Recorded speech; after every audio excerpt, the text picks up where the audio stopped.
Apa kabar semua? Luar biasa. Pesawat Rabi nanti yang terakhir, karena ini live-nya bisa diputus. Ya, karena saudara belum tampil secara nasional, jadi nggak bisa direkam. Senang sekali ini hari yang kemalaman terakhir kami ada di Metro. Terima kasih kepada saudara-saudara anggota PIKI, Persatuan Intelijensia Kristen Indonesia. Sebelum ICMI, Ikatan Cendekiawan Muslim Indonesia, ada PIKI ini loh.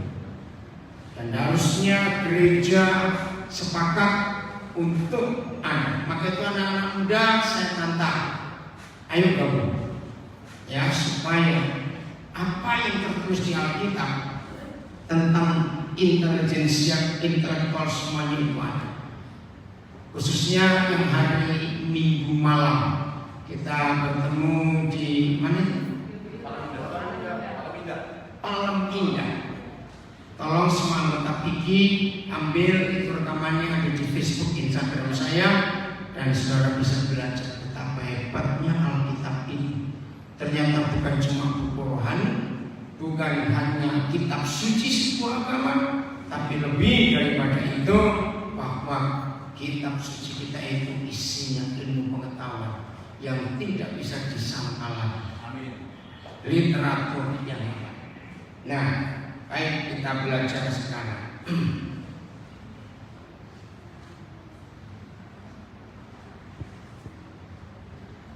Sekarang kita akan melihat satu kebenaran yang tertulis di Alkitab, dan maafkan saya, ternyata belum banyak anak-anak Bapa di surga, murid-murid Tuhan Yesus yang mengetahui fakta ini.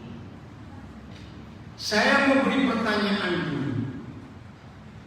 Apa yang terjadi kalau dalam kehidupan ini, dengar baik-baik, apa yang terjadi kalau dalam kehidupan umat manusia tidak ada otoritas, tidak ada yang mengontrol, tidak ada yang dihormati, ditakuti, dan disegani. Kira-kira kehidupan ini jadi apa? Kacau. Begitu pula alam semesta. Kita ada di sebuah gugusan sekian planet, salah satunya planet bumi, dan setiap gugusan ini ada satu matahari. Nah, ternyata di luar gugusan kita hidup ini, ternyata bukan cuma ada jutaan matahari lain lagi di luar kita, tetapi teleskop Hubble menemukan ada ratusan miliar matahari lagi. Bisa bayangkan sehebat itu. Nah, jadi ada triliun-triliun bintang, bukan cuma jutaan bintang.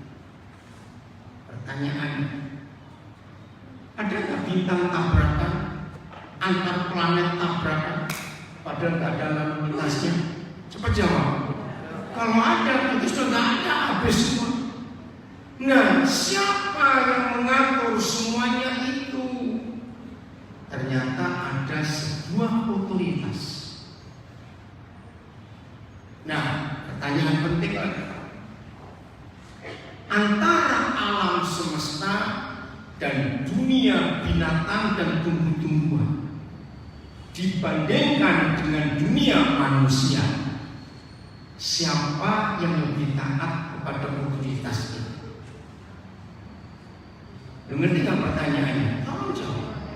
Antara alam semesta, kehidupan binatang, tumbuh-tumbuhan, dengan kita umat manusia, siapa yang lebih tunduk dan taat pada otoritas ini?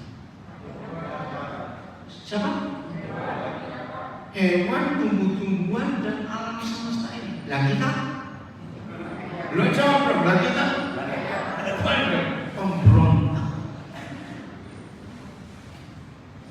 Jadi kalau dalam kehidupan ini tidak ada otoritas, hancur. Yang belum tahu hari ini harus tahu. Oh ya, cek kalau yang di Zoom saya lupa taruh report saya di mana, sehingga mudah-mudahan jelas. Tolong beritahu yang di Zoom bisa jelas ke saudara. Maka saudara dan saya perlu mempertanyakan dari sang otoritas dan pemilik otoritas dan sumber otoritas. Siapa dia? Pencipta alam semesta. Mau agama apa saja, maka mereka percaya ada yang paling tinggi di atas yang paling tinggi. Masing-masing suku bangsa bisa punya sebutan berbeda-beda, tapi semua umat manusia mempercayai yang paling tinggi ada lebih lagi yang paling tinggi. Dalam bahasa Indonesia disebut Tuhan. Itu orang Jawa menyebut Gusti, orang Batak menyebut Jabatan dan sebagainya. Kenapa sih kurang? Jadi kurang siapa? Ya maaf ya. Terserah mereka mau nyebut apa. Pokoknya ada yang pas. Nah pertanyaan, kepada siapa sang otoritas itu menyerahkan otoritasnya kepada manusia? Kepada binatang, tumbuh-tumbuhan dan alam semesta, sang otoritas itu tidak menyerahkannya. Semua alam semesta, dunia binatang dan tumbuh-tumbuhan otomatis tunduk, otomatis. Saya beri contoh ya, ini kita belajar. Siapa yang terakhir atau siapa yang pernah beberapa kali mengikuti gejala alam yang namanya gerhana matahari? Coba adik-adik, anak-anak harus belajar loh, ini ilmu pengetahuan. Dan itu semuanya ada di kitab suci kita. Nah, gerhana matahari yang terakhir yang saya pernah ikuti itu terjadi kira-kira tahun 2015-2016 dan terjadinya jam 7 pagi. Biasanya gerhana matahari itu terjadinya menjelang tengah hari, menjelang jam 12.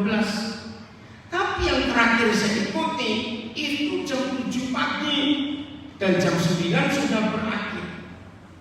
Mengapa setiap kali ada gerhana matahari fenomena alam ini pasti ada ahli-ahli kehidupan yang disebut biologis?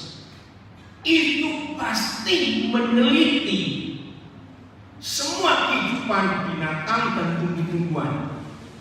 Manusia nggak pernah diteliti, ya? Kenapa? Nah, tahu nggak ada binatang malam dan binatang siang? Ada tumbuh-tumbuhan siang dan tumbuh-tumbuhan malam. Contoh, jenis pohon-pohon tertentu, begitu matahari terbenam, daunnya menutup. Putri malu, apalagi yang gede-gede juga ada loh. Begitu matahari mulai terbit, mereka buka lagi, tahu ya? Nah, begitu pula binatang malam dan binatang siang. Binatang malam akan keluar seperti sekarang matahari mulai terbenam. Nah, ketika matahari mulai terbenam, binatang siang itu masuk ke peraduan yang istilahnya. Nah, kalau gerhananya jam 7 pagi, berarti yang binatang siang baru keluar makan berapa jam kira-kira? Berapa jam? Kan jam bosan, takut salah. Berapa jam? 3 jam kurang. Yang binatang malam baru tidur berapa jam? Sama, susah jawabnya. Ya 3 jam juga. Ada? Nah, ini yang hebat. Ada nggak mereka yang protes? Lu cepet ada nggak mereka yang protes? Kalau kita, kurang aja. Hah? Aku baru tidur loh. Kok bangun lagi? Gelap lagi. Nah, yang binatang siang apa-apa nih? Belum kenyang aku makan baru tidur aja. Katanya, mereka protes atau tunggu? Itu yang diteliti oleh para mereka luar biasa. Maka terbaliklah, binatang malam keluar lagi, binatang siang tidur lagi. Nah, 2-3 jam kemudian alam berubah lagi. Ayo mereka bagaimana yang siang dan malam? Balik lagi. Protes. Ngerti gak contohnya? Maka itu di makhluk yang paling kurang ajar, suka melawan Tuhan. Ada yang ngamen sombong, nggak mengaku. Betul? Kita ini makhluk yang suka melawan Tuhan. Padahal kita dijadikan serupa dan segambar dengan Dia. Nah itu fenomena alam, gerhana matahari, binatang-binatang dan tumbuh-tumbuhan. Kembali kepada pertanyaan, saudara harus menanyakan dari pemilik otoritas dan sang otoritas menyerahkan otoritasnya kepada manusia, harus kita tanyakan kepada siapa. Dulu saya pikir ya kepada presiden negara, ternyata tidak. Mudah-mudahan waktunya cukup. Dengar. Tolong jawab pertanyaan saya. Menurut kitab Kejadian, lembaga pertama, tahu kata lembaga yang institusi, ya, apa pemegang jabatan, yang lembaga pertama yang dibentuk oleh Yahweh Tuhan kita itu lembaga apa? Ayo yang lain jawab, yang di atas juga jawab. Warga keluarga, luar biasa. Sebelum ada negara, sebelum ada otoritas apa-apa, lembaga pertama yang diciptakan oleh Tuhan bukan institusi gereja, bukan institusi PT, CV, ya, bukan. Lembaga pertama tertulis dengan jelas adalah keluarga yang dibentuk oleh itu. Nah, dalam perjanjian baru Paulus menegaskannya. Kita buka 1 Korintus 11 ayat 3. 1 Korintus 11 ayat 3. Nah, pembacanya kita akan baca sama-sama, tetapi cara Paulus nulis ini tidak berurutan secara hierarki, secara urut-urutan jabatan. Tapi nanti kita akan baca 1, 2, 3. Nah, stop dulu. Tetapi aku mau supaya umat manusia tahu hal ini. Berarti hal ini penting atau tidak? Sangat penting. Maka itu tertulis Tuhan mau supaya semua umat manusia mengerti hal ini. Hal apa? 1. Yaitu, nah stop.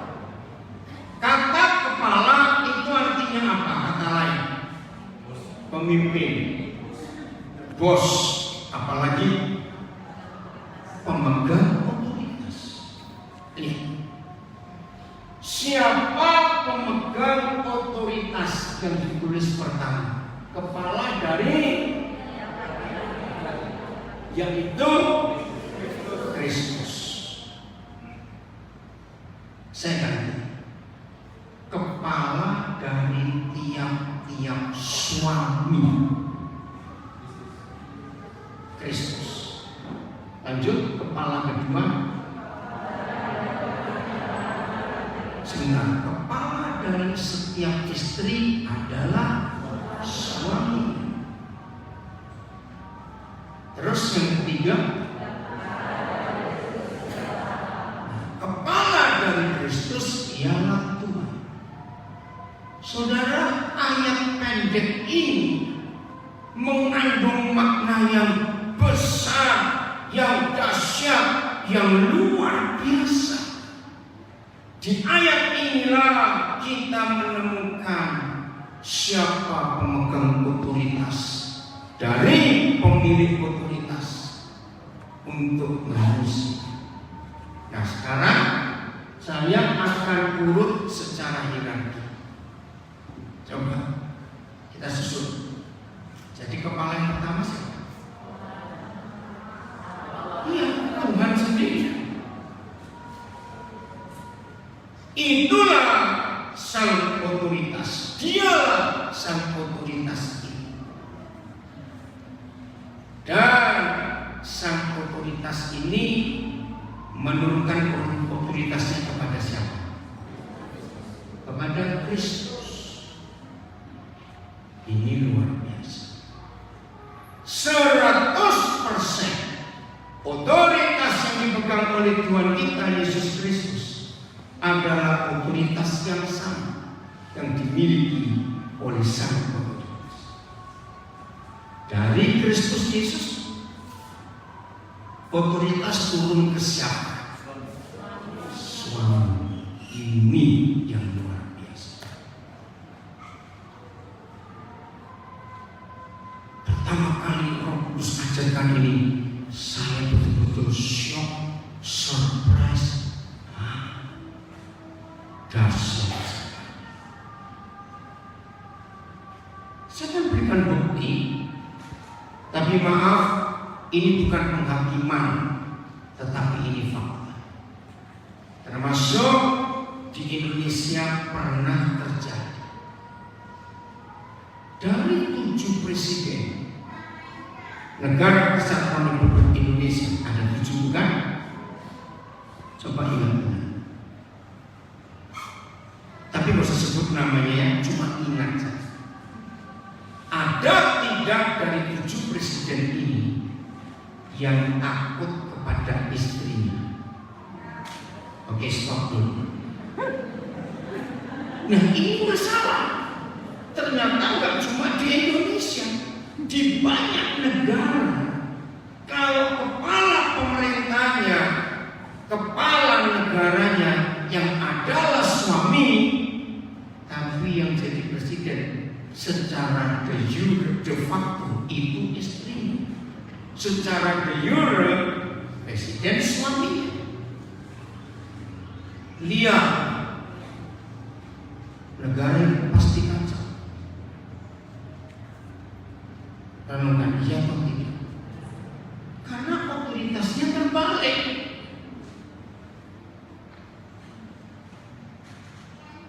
Kita bersyukur ibu negara kita sekarang, Ibu Iriana, seorang istri yang sangat hormat, respect pada suaminya, betul atau tidak? Beda dengan banyak istri presiden, 6 presiden sebelumnya, maaf. Ada 1 presiden perempuan pertama di Indonesia. Sekarang ini loh mas. Saya tanya lagi, sepengetahuan kita semua, antara para suami dan para istri, ya sepengetahuan kita, setan lebih suka merusak siapa? Jawab betul. Secara fakta, ada yang salah jawab ini. Ayo, secara fakta, setan lebih suka merusak suami atau istri? Suami. Banyak suami dihancurkan. Dan ini luar biasa. Oke, kita lihat. Hanya ada 1 tulisan dan di 1 buku di dunia ini, dan tidak ada tulisan siapa saja, dan tidak ada buku apa saja yang memberitahu mengapa, kapan, dan bagaimana bumi ini hancur lebur. Dan buku itu adalah Alkitab. Perhatikan, tidak ada tulisan apapun di bumi dan buku apapun dan penulis siapapun kecuali Yahweh Tuhan kita yang memberitahu kita kapan, mengapa, bagaimana bumi bisa musnah. Ternyata bukan karena tsunami, bukan karena HIV/AIDS, bukan karena COVID-19, bukan karena perang, bukan karena nuklir. Mari kita buka Maleakhi 4 ayat 6. Dan ini ayat terakhir perjanjian lama. Setelah itu dalam sejarah Yahudi, begitu Maleakhi berhenti bernubuat, maka tertutuplah kitab perjanjian lama. 400 tahun kemudian Yahweh Tuhan baru bicara lagi kepada Israel, yaitu di zaman Imam Sakaria yang bertugas hari itu setelah 400 tahun. Jadi orang Yahudi punya silsilah jarak Maleakhi sampai Imam Besar Sakaria. Ayahnya siapa? Ayo, ayahnya siapa Imam Sakaria? Yohanes Pembaptis. Itu jaraknya 400 tahun. Jadi 400 tahun Yahweh Tuhan tidak menemui umatnya karena kecewa. Baca sama-sama. Satu, belum Maleakhi 4 ayat 6. Ada di, karena kalau saudara pakai aplikasi yang lama, saya nggak tahu ayat ini nggak ada di aplikasi yang lama di komputer. Ada tidak? Berarti masih lama. Kalau diganti dong. Sejaman orang sudah bolak-balik ke Mars karena masih pakai aplikasi yang lama. Tolong yang punya gereja murah beli aplikasi itu. Tolong ya yang punya duit tolong gereja. Nggak ada juga. Kita baca ayat di Alkitab saudara. 1, 2, 3. Maka dia akan membuat hati bapak-bapak. Stop. Ada yang masih tolak oleh Maleakhi 4 ayat 6. Semuanya baca, termasuk anak-anak. Semua. Kecuali betul jangan membaca di sana. Serius saya berkata, ini ayat penting. Maleakhi 4 ayat 6. Sudah? 1, 2, 3.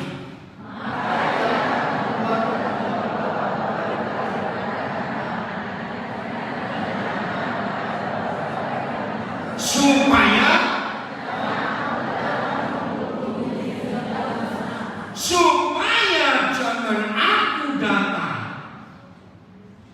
Gereja diberi keyakinan bahwa suatu hari nanti kita nggak tahu kapan Tuhan Yesus akan datang kembali. Loh, saya tanya tadi pengakuan iman rasul, aku percaya kepada Dia, hakim itu yang akan datang kembali untuk mengadili orang yang hidup dan yang mati. Ternyata akhir dari perjanjian lama itu sangat tidak baik dan menakutkan. Ada ultimatum. Ngerti bahasa ultimatum? Ancaman keras. Kalau gereja gagal merubah hati para ayah yang menyakiti anak-anaknya, maka anak-anak jadi sakit hati pada ayahnya.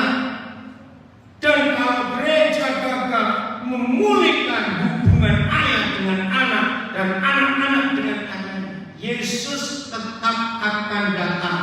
Tapi apa ancamannya? Memukul bumi sehingga nggak cuma hancur. Tahu bedanya hancur dan rusak? Iya. Sewel, inilah satu-satunya catatan yang ada di seluruh dunia.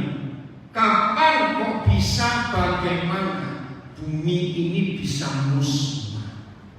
Ternyata penyebabnya, pemicunya sederhana sekali.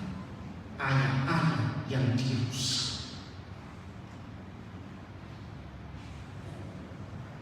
September 84 saya mendapat kewahyuan ayat ini waktu saya di sana. Sangat kaget. Sesederhana itu setan memusnahkan bumi hanya dengan merusak ayat.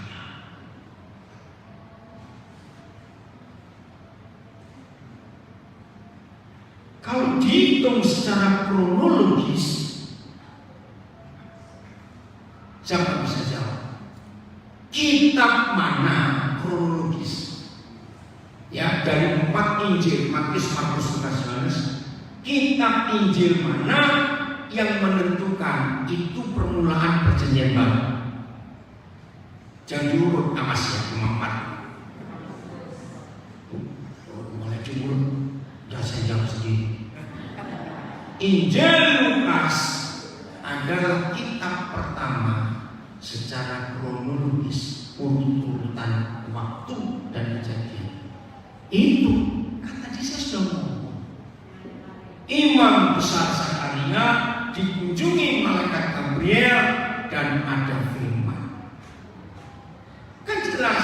Nah, hanya Lukas yang menulis tentang peristiwa datangnya firman Tuhan untuk pertama kali setelah 400 tahun. Dan firman-Nya sama dengan 400 tahun sebelumnya. Sekarang saya tanya kepada saudara, sepenting apa kalau ada presiden, ada kepala negara, ada raja, ada pejabat, ada ayah ngomong sesuatu lalu dia enggak ngomong apa. Berapa saat kemudian pemegang otoritas ini bicara lagi, dan yang dibicarakan itu sama persis dia bicara yang terakhir sebelum dia diam. Artinya apa? Jawab saya boleh, artinya apa? Sangat penting. Diam. Berarti sambil menahan emosi. Itu apa kita disuruh.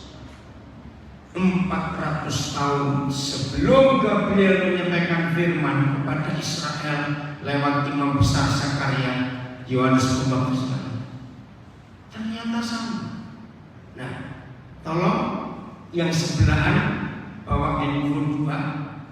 Saudara yang satu tetap buka Malaki 4 ayat 6, atau semuanya tetap Malaki 4 ayat 6.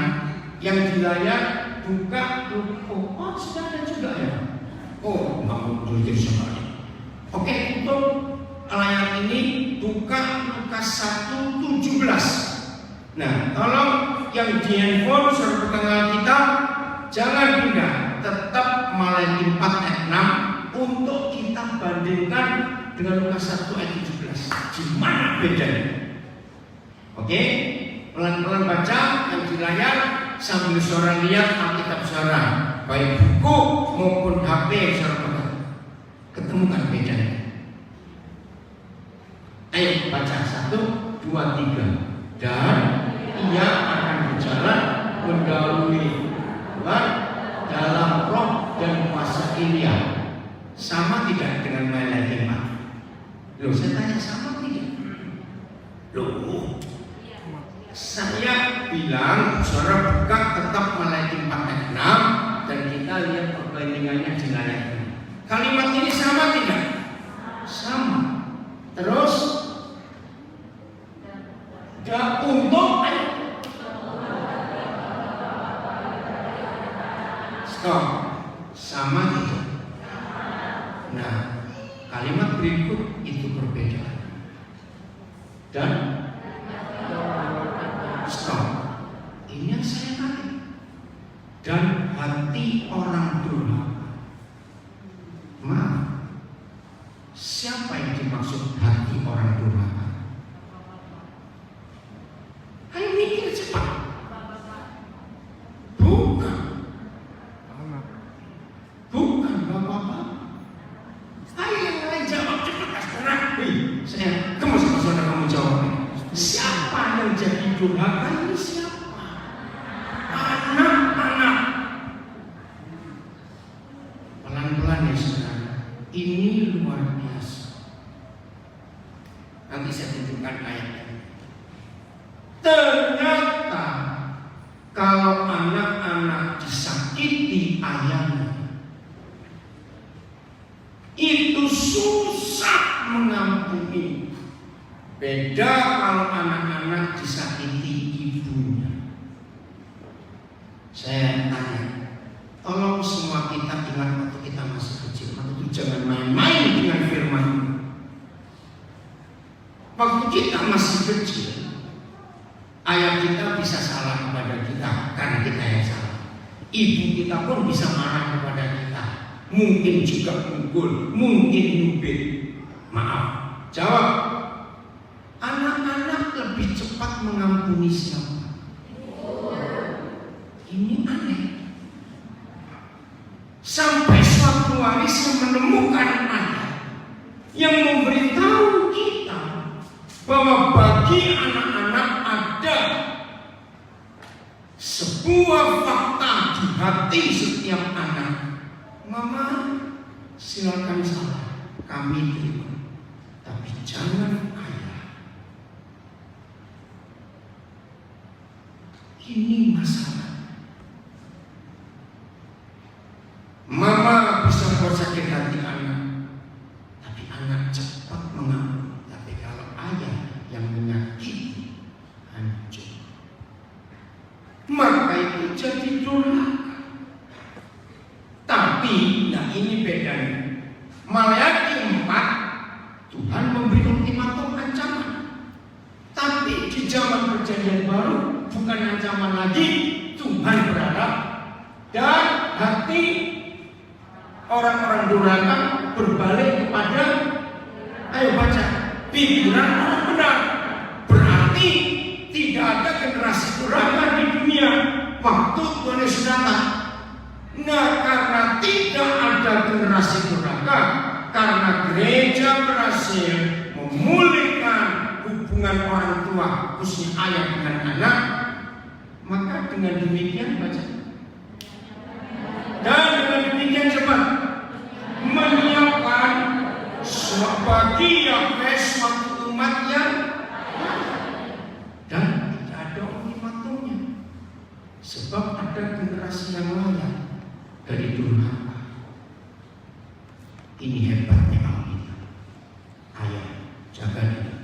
Adik-adikku, kaum pria, pemuda, seandainya engkau masih kecil, ayahmu menyakiti, ingat, jangan meneruskan di anakmu kalau kau nanti menikah dan punya anak. Setuju? Stop. Kolose 3 ayat 21. Ayat cepat. Kolose 3 ayat 21. Ini luar biasa.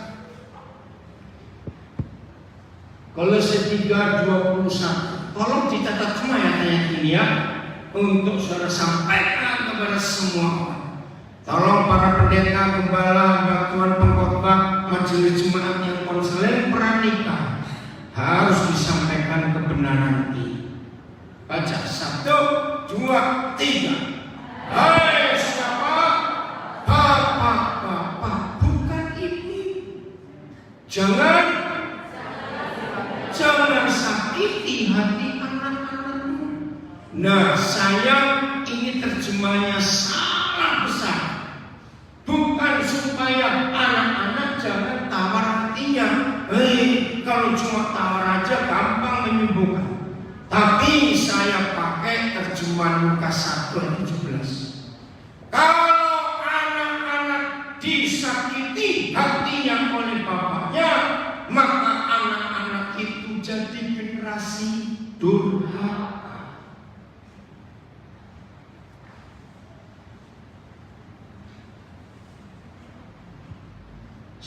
masyarakat yang pernah mengalami jadi orang durhaka karena ayam. Sampaikan kepada semua orang, jangan ada ayam melukai hati anak. Durhaka. 87%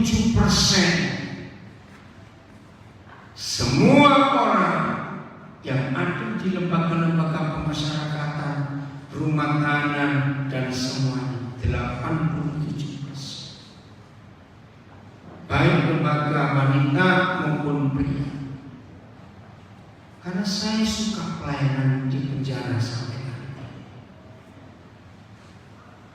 87% karena ayah melukai hati mereka waktu masih kecil. Ngeri. 1 Tesalonika 2 mulai ayat 8. Hanya Alkitab satu-satunya buku yang menuliskan siapa mama dan siapa papa. Ini Paulus. Berarti sebelum Rasul Paulus tidak ada manusia yang pernah memberi definisi siapa ibu, siapa ayah. Dan kalau ada manusia menulis setelah Paulus, berarti mereka mengikuti yang Paulus. Baca 1, 2, 3. Demikianlah kami dalam kasih sayang yang besar akan kamu. Sebentar, saya lihat dari sini ya. Saya takutnya salah. Tunggu. Saya lihat supaya ini bersamaan. Nah, karena kita harus menghitung ada berapa hal tentang ayah, ada berapa hal tentang ibu. Ayat 8. Ayo kita baca lagi. 1, 2, 3. Demikianlah kami dalam kasih sayang besar akan kamu, bukan saja rela membagi Injil Tuhan dengan kamu, tetapi juga hidup kami sendiri dengan kamu, karena kamu telah kami ayat 7. Ini saya salah. Ayat 7 dulu. Maaf ya, ayat 7. Baca 1, 2, 3. Tetapi kami berlaku ramah di antara kamu, sama seperti seorang ibu ngapain mengasuh dan merawati anaknya. Di dalam 2 ayat ini, surga memberitahu ada 4 fungsi mama. Tolong catat. 1, mama itu ramah. 2, mama itu mengasuh. 3, mama itu merawati anaknya. Yang keempat di ayat 8. Demikianlah kami dalam kasih sayang yang besar akan kamu. Sadar?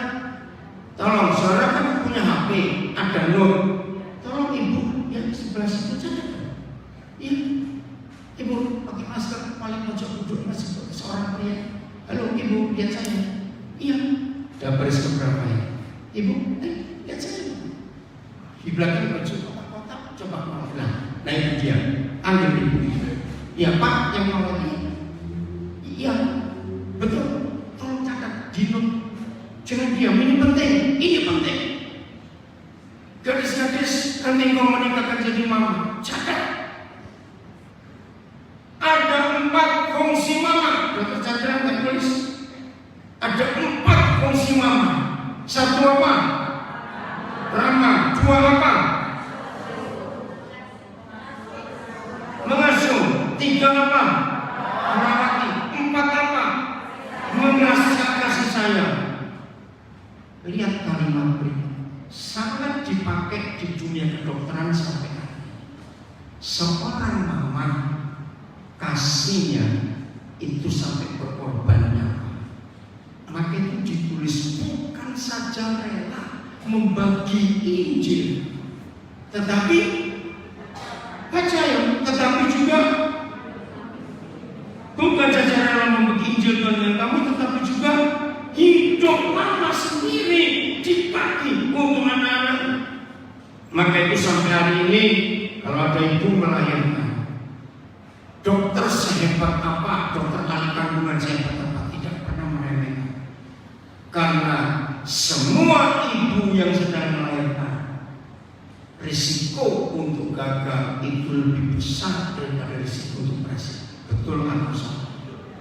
Nyawa.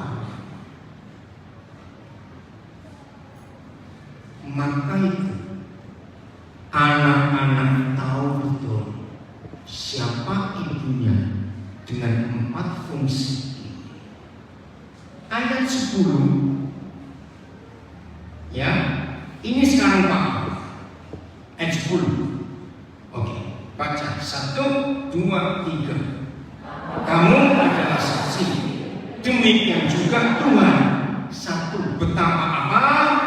Saleh. Tolong catat, saleh itu takut akan Tuhan. Saleh itu dari bahasa Arab artinya suci dan benar. 1. Saleh artinya takut Tuhan. 2 apa? Adil. 3 apa? Tak bercacatnya kami berlaku di antara kami yang percaya. Nah, kita nggak tahu siapa mereka. Lihat ayat 11. Kamu tahu? Nah, seperti siapa? Papa. Ada 6 fungsi Papa menurut kitab surga ini. 1. Saleh, hidup benar takut Tuhan. 2. Adil. 3. Tak bercacat. Yang keempat, kamu tahu betapa kami seperti Bapa terhadap anak-anaknya telah apa? Menasihati kamu. Ini yang keempat. Dan kelima, cepat menguatkan hatimu seorang demi seorang. Yang ayat 12, yang ke-6, dan meminta dengan sangat supaya kamu bagaimana anak-anak hidup sesuai dengan kehendak Tuhan yang memanggil kamu terus dalam. Nah, yang ke-6, tambahkan kata mendisiplin. Kalau bisa ibu bapak, anak-anak, kalian buat tabel kiri kanan ya, kalau bisa. Ini penting. Sebelah kiri tabel mama. Ada berapa fungsi? Ulangi yang saya catat, baca. Ramah, mengasuh, merawati, menyayangi. Tabel kiri. Tabel kanan ayat. 1. Hidup takut Tuhan, saleh. 2. Adil. 3. Tak bercacat.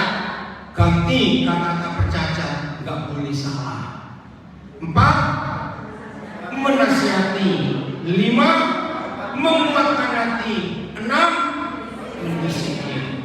Nah, pertanyaan dari papa dan mama ini, siapa yang diberi otoritas Tuhan untuk membentuk karakter seorang manusia? Yuk, jawab. Ya, cuma satu di antara 2, bingung sekali. Ayah. Dari mana? Ada kata mendisiplin, ada kata menasihati, ada kata menguatkan hati. Maaf. Jadi nasihat ada di tangan ayah atau tangan ibu? Tapi faktanya, kembali ke masa kecil, kita sering minta nasihat ke siapa? Nah, ini maka yang disebut kebenaran ini gak bisa disanggah, gak bisa diganggu-gugat. Kebenaran itu mengapa semua anak kalau minta nasihat ke ibunya, padahal menurut firman Tuhan mama gak punya karunia otoritas menasihati. Siapa bisa jawab? Dan siapa yang memberitahu anak-anak kalau minta nasihat itu ke mama? Siapa bisa jawab? Ayo, mama, yang pendek aja jangan panjang-panjang. Kenapa anak-anak lebih suka minta nasihat ke mama? Tunggu, satu-satu sehingga dengan ini ngomong semua. Satu ibu baju merah dulu. Ya, mama lebih sabar, ibu bajumu lebih jualnya lebih enak pada mama. Salah semua. Karena mama itu yang mengandung dan melahirkan, maka mama nggak bisa tegas pada anak. Nah, anak-anak sangat tahu mamanya adalah pribadi yang gampang diprovokasi dan dimanipulasi. Loh, serius loh saudara, ini psikologi. Betul? Begitu bertobat, cuma begitu aja. Oke, pertanyaan berikut. Dengar. Apa yang terjadi pada seorang manusia dalam usia pertumbuhan dari anak, dari bayi ke anak, anak ke remaja, remaja ke pemuda, tapi tidak punya penasehat? Orang itu pasti bagaimana? Liar, kacau. Saudara, catat. Ini sebabnya mengapa si setan merusak anak. Ketika anak-anak sedang perlu-perlunya penasehat untuk hidupnya, penasihatnya dibuat tak pulang-pulang. Yang tinggal di rumah hanya ibunya yang tidak punya otoritas penasihat. Hancurlah anak itu. Ini hebatnya Alkitab. Catat baik-baik.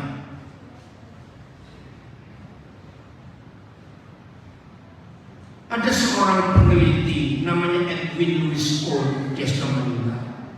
Saya pernah ketemu dia di Amerika. Edwin Lewis Cole menemukan sebuah teori dan itu fakta. Hanya ada 3 hal besar yang menyebabkan anak kecewa dan sulit mengampuni ayahnya. Tolong catat, ini penting dan saya setuju. 1. Ketika anak-anak melihat ayahnya menyakiti ibunya, itu anak-anak marah.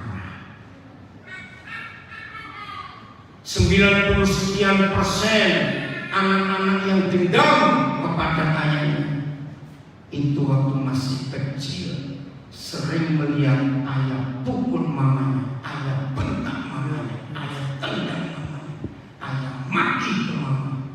Saudara, ternyata semua anak itu punya naluri. Mama harus dibela tanpa dia memberitahu itu naluri. Karena anak-anak masih kecil nggak bisa balas. Lalu muncul kata ini, tunggu aku dewasa. Ngeri. Penyebab kedua anak-anak jadi generasi durhaka. Penyebab pertama karena ayahnya menyakiti ibu. Penyebab kedua anak-anak jadi generasi durhaka ketika ayah tidak adil pilih kasih. Maka itu fungsi kedua tadi adil. Maaf, masih ingat kalau ada di antara kita waktu masih kecil diperlakukan tidak adil oleh ayah, sakit nggak hati? Sakit sekali. Dan aku ini siapa? Aku ini apamu? Timbul pemberontak. Hal ketiga yang membuat anak-anak jadi generasi durhaka karena kelakuan bapaknya. Bapak atau ayah tidak tepat janji atau ingkar janji. Saudara percaya anak-anak kalau terima janji ayahnya itu janji mati. Ngerti nggak kata janji mati? Lu saya tanya iya atau tidak? Maka itu enggak ada yang bilang. Oke, saya jelaskan. Buat anak-anak kalau dengar papanya janji, nanti kalau kamu ulang tahun, anak belikan ini ya. Pas ulang tahunnya enggak dibelikan. Pak, katanya mau belikan. Oh, papa cuma guyon. Wih, itu sakit. Apa yang berkata? Kok papa lupa ya? Masa pernah janji begitu? Sakit hati kan? Ayo pemuda-pemuda, kalau nanti engkau jadi ayah, jaga diri. Fungsi ketiga, ini yang saya mau ulas. Apa fungsi ketiga seorang ayah? Cepat diajarkan saudara. Tak bercacat. Nah, ini yang tadi kita bahas. Mengapa anak-anak jauh lebih mudah memaafkan mamanya daripada papa? Ternyata menurut firman ini, dan Tuhan menaruhkan sikap ibu di hati semua anak, entah agama apa saja, suku bangsa apa saja. Begini arti fungsi ketiga. Mama, silakan salah, kami terima. Tapi jangan apa dari saya.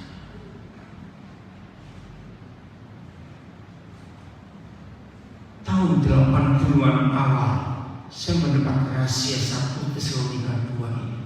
Saya gemetar. Gak main-main jadi Pak. Saya punya kalimat yang kasar, tapi saya harus ucapkan. Dan saya minta tidak boleh ada yang tertawa.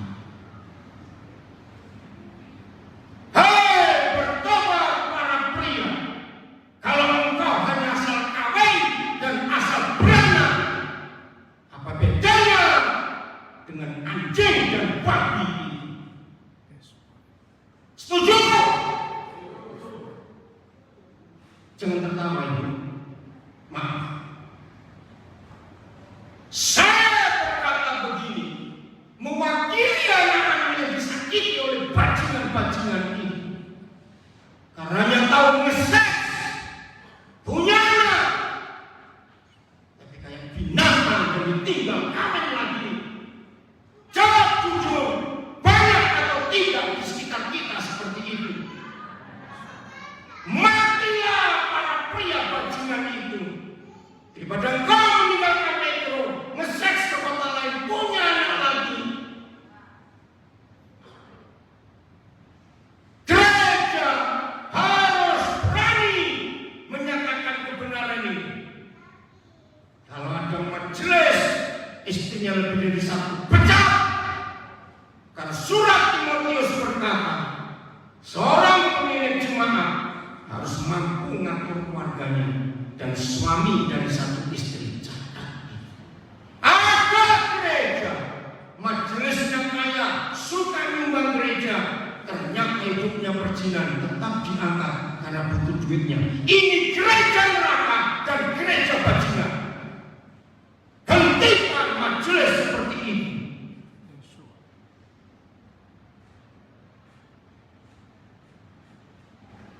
Saya minta saudara jujur.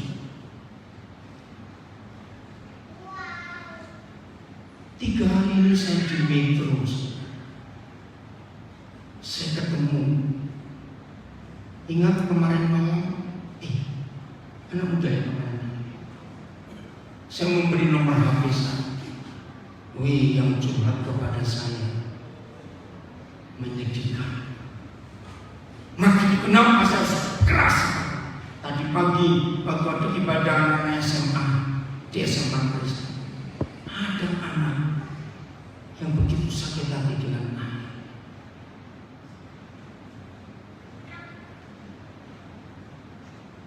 Maka itu gereja, kalau rapat-rapat majelis, saya minta jangan bicara uang.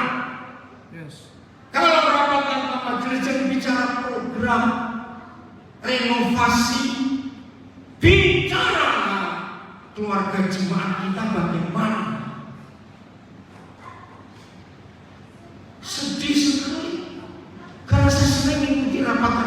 majelis semua bicara uang nggak habis-habis. Akhirnya saya tahu penyebabnya. Kenapa kalau gereja rapat majelis semua? Karena majelisnya pelit semua. Kalau majelis tidak pelit, langsung serahkan uang, selesai masalah gereja. Tolong gereja, kalau mengumumkan persembahan cuma 1.000 rupiah yang dibacakan, buat waktu tulis di papan pengumuman atau di pantai gereja, jemaat dibaca sendiri. Saya marah. Waktu untuk khotbah cuma 20 menit, pengumuman bisa 40 menit. Itu gereja kurang ajar. Umatnya tidak dibawa kepada firman, cuma dengar pengumuman. Yang mati siapa, yang sakit siapa, yang lahir siapa, duit 1.000 rupiah, ada yang ditulis marah. Kembalikan uangnya. Kalau ada orang Kristen marah membeli persembahan ditulis, apa saudara lupa? Yesus berkata, kalau tangan kanan memberi, tangan kiri kau satu. Banyak gereja nggak ngerti. Pengumuman panjang-panjang, doa syafaat panjang-panjang, yang dipilih doa syafaat para Farisi. Saya itu sering ngecek. Saya sudah hafal. Kalau dia doa pasti lebih dari 15 menit. Saya melihat orang tidur yang lain. Lu jawab ya atau tidak? Maaf. Sudah waktunya pendek, cuma seminggu sekali. Liturginya bertele-tele. Firmannya cuma sedikit. Bertobat. Kalau dia tersinggung, saudara orang, udah begitu saja. Saya tegas, karena korban sudah banyak. Betul? Dengar kalimat ini. Jangan kau kata babi dan anjing nge-seks kiri kanan, lahir anak, tidak kau urus.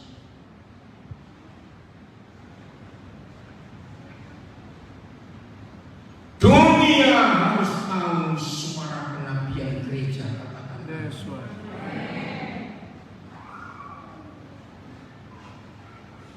Maka itu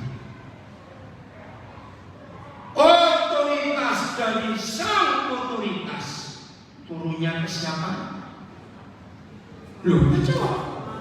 Suami.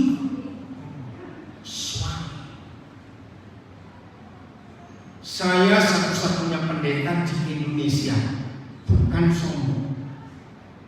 Kalau memberkati pernikahan, setelah saya tata konseling pernikahan, maka satu kalimat penting bagi calon suami ketika mengucapkan janji di hadapan Tuhan, maka seorang calon suami harus berani mengucapkan janji itu di depan istrinya, didengar oleh Tuhan dan didengar oleh orang tua mereka berdua. Kalau aku selingkuh, aku mati. Serius.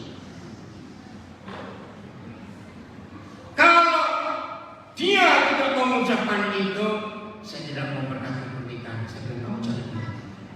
Sebab kalau saya nikahkan orang, saya bertanggung jawab di hadapan Tuhan. Ada yang protes, saya jawab. Ada yang tanya, loh kenapa yang pengantin perempuan gak juga? Beda. Pengantin perempuan itu hanya badan. Secara dunia kedokteran, tubuh itu tunduk kepada syarat pusat. Maka itu ini kesehatan. Kalau ada pasien jantung sakit, lambung sakit, ginjal sakit, lutut sakit, pokoknya tubuh ini sakit semua. Istilah saya, sudah diobok-obok oleh dokter itu, nggak tahu penyebabnya. Saya tanya, walaupun tidak semua dokter pasti tahu. Maka seorang dokter harus meriksa yang terakhir apa?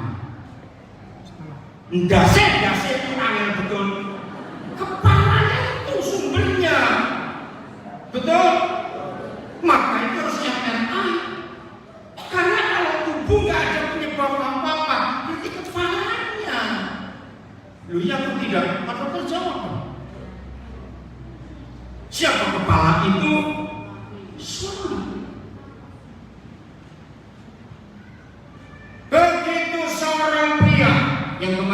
hadir supaya tahu hebatnya Kejadian 1:28 bahwa pemberkatan nikah itu pelantikan, wisuda. Seorang pria punya pangkat baru, punya gelar baru suami. Seorang gadis punya pangkat baru, gelar baru istri. Itu Kejadian 1:28. Nah, begitu seorang pria sah jadi suami di hari pernikahannya, maka detik itu juga seorang pria menjadi wakil Kristus di dunia. Masih ingat Efesus 5? Suami itu seperti Kristus. Efesus 5 22-33, karena waktu saya baca saja.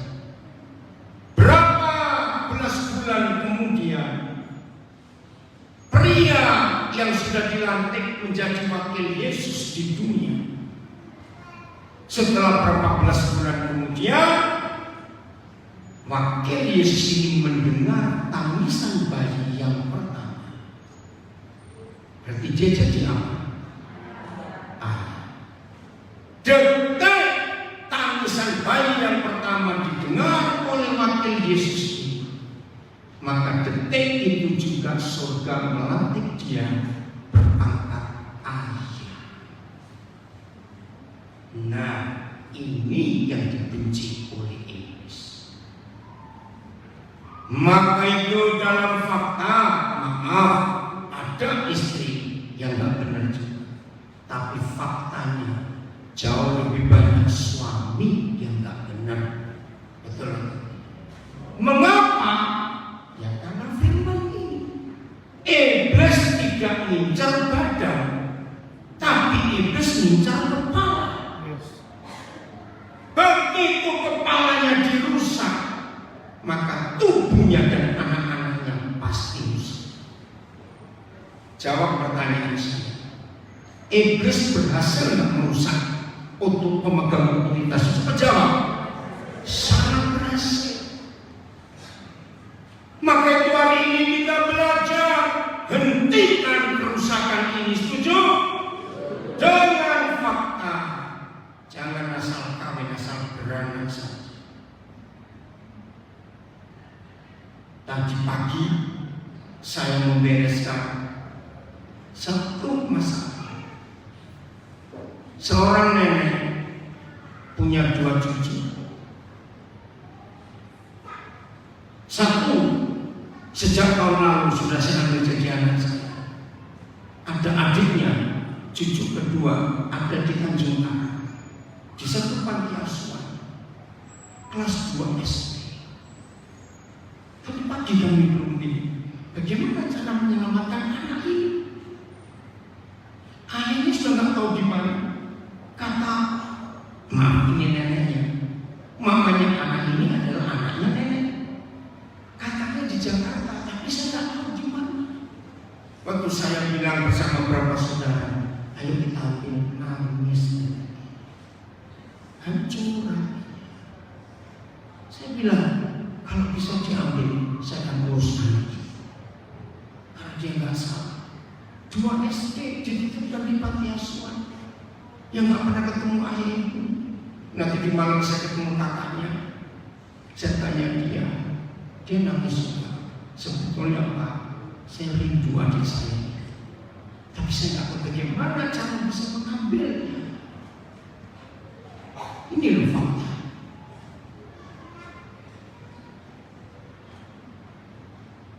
Maka itu anak-anak saya gadis, putri-putri Sion, dengar ya gadis-gadis. Kalau ada seorang cowok, gembalamu setuju, orang tua kalian setuju, finalnya tanyakan kepada calon suami, nanti kalau kita menikah, kamu berani janji gak bahwa kalau kamu selingkuh kamu mati? Kalau cowokmu langsung batalkan, dia mau selingkuhin kamu, serius. Goblokmu kalau kamu mau diselingkuhi bajingan tukang kawin ini, serius. gadis ini perkara serius. Nanti tanggal 26 hari Kamis lusa saya berkati pernikahan. Saya nggak punya gereja, saya nggak punya jemaat karena saya nggak keluar keliling. Tapi setahun paling sedikit 16 pernikahan saya berkati. Kenapa banyak orang menikah ingin minta saya? Karena orang tua setuju karena ketegasan saya dalam pernikahan. Saya nggak main-main dengan perkawinan. Kalau anjing babi nggak apa-apa, silakan.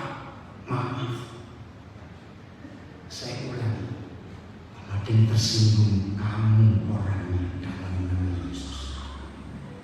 Jangan ketawa. Inilah Alkitab kita, katakan amin. Inilah buku yang luar biasa. Saya lanjut. Fungsi yang kelima, apa itu? Menguatkan hati. Wih, gara-gara ayat ini saya belajar psikologi. Apa itu menguatkan hati? Ternyata bukan mama yang membuat anak itu jadi pede. Tahu kata pede? Percaya diri. Itu ternyata di tangan mama. Saudara, jangan anggap remeh ucapan seorang ayah yang sederhana. Nah, kamu bisa. Coba jawab. Buat seorang anak mendengar kata pendek, nah kamu bisa. Itu merupakan apa bagi seorang anak yang dia dengar dari ayahnya sendiri? Apa? Semangat. Apa? Penghargaan. Motivator.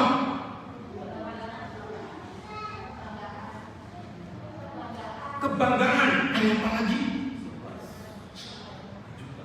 Kejutan. Kepastian. Apalagi penting. Nah, kamu bisa. Dukungan. Buka maskernya kalian. Kekuatan. Betul, kekuatan mental. Saya buktikan. Siapa pernah melihat seorang ayah main-main dengan anaknya yang umur 2 tahunan? Tergantung besar kecil fisiknya. Begitu main terus dilempar, asal jangan tahu mamanya gitu. Lu serius? Saya pernah ngetes. Ayo jawab. Anak ini ketakutan nangis, minta lagi. Serius saudara. Ini hebatnya anak kita. Fungsi kelima seorang ayah itu menguatkan hati. Maka itu anak-anak laki yang tak punya figur ayah cenderung susah jadi pemimpin karena nggak bisa tegas dan nggak percaya diri. Karena nggak ada figur yang menguatkan hati. Jangan anggap remeh kalimat pendek menguatkan hati. Tadi nasihat. Tahu kalau nggak ada anak penasihat, lihat hancur. Maka itu papa-papa, jangan sekali-kali kalau anak kita datang minta nasihat, mama cepat mama sana, awas. Dosa besar. Dan banyak lagi yang lain karena waktu saya bisa mendisiplin fungsi keenam. Maaf, mengapa disiplin Tuhan gak berikan pada mama? Jawabannya sama kayak tadi nasihat. Karena mama penuh kasih sayang, gak bisa mendisiplin. Bahaya sekali. Lihat ayat 12 tadi itu isinya apa? Yang membuat anak-anak kenal Tuhan, takut Tuhan, rajin beribadah, itu bukan mamanya, harus mamanya. Tapi dalam fakta, mengapa mamanya pada ribut? Kalau anak tak sekolah minggu, betul tidak? Bapaknya kemana? Molor. Tahu kata molor? Wih, pintar semua.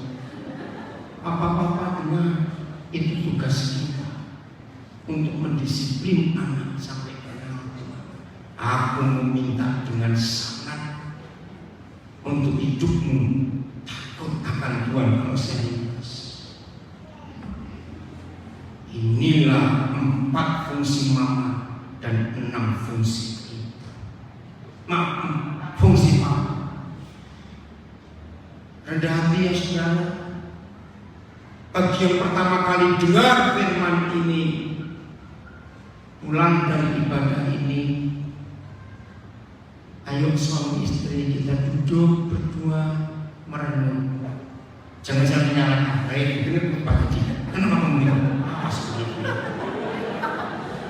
Kenapa tertawa saya bilang ini? Karena banyak orang seperti itu. Periksa.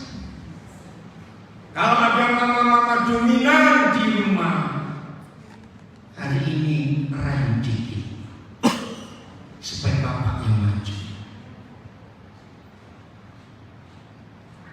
Anak laki yang sejak kecil nggak punya figur ayah, sehingga tidak ada yang menguatkan hati, nggak ada yang menasihati, nggak ada yang mendisiplin.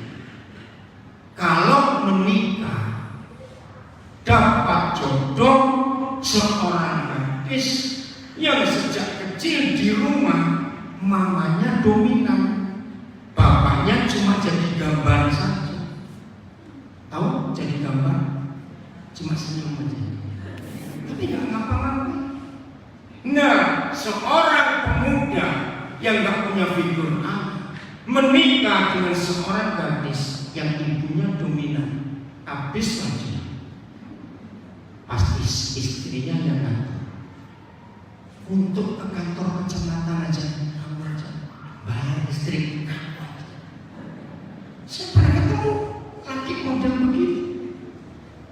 Maka itu konseling pernikahan itu penting untuk membongkar masa lalu dua orang ini di masa kecil waktu tinggal di keluarga. Dan lagi sekali setan sudah berhasil merusak kehidupan. Ketika keluarga yang seperti ini pasti punya anak. Wajar bukan walaupun tidak semua orang menikah punya anak. Tapi ketika anak-anak lahir dan bertumbuh dewasa melihat orang tua ini kok begitu, anak-anak kasihan hancur, gak punya figur mama, gak punya figur bapak yang benar. Maka itu papa mama, mungkin saudara sudah jadi opa oma, tapi pernikahan saudara tidak sesuai Alkitab. Jangan berkata, kalau biar sudah tua, tunggu mati aja repot. Apa sih ngomong begini?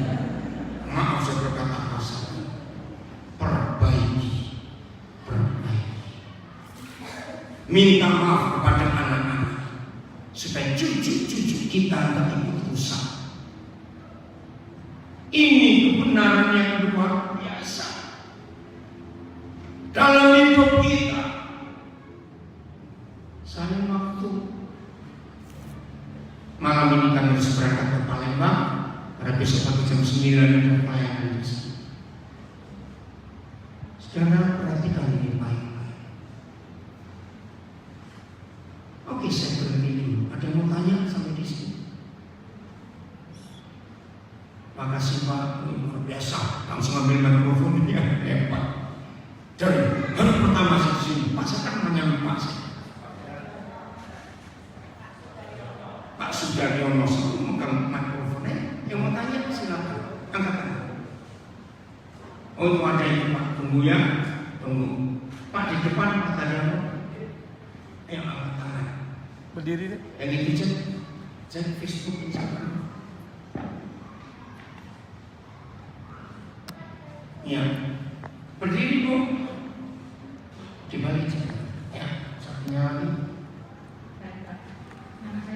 Yang kuat Bu, bukan orang yang benar. Nama saya Yakti. Ya, pertanyaannya Saya mengadopsi seorang anak. mengadopsi seorang anak. Bu, buka aja maskernya, nggak jelas kan? Saya mengadopsi seorang anak laki-laki sejak bayi. Saya belum menikah, Pak.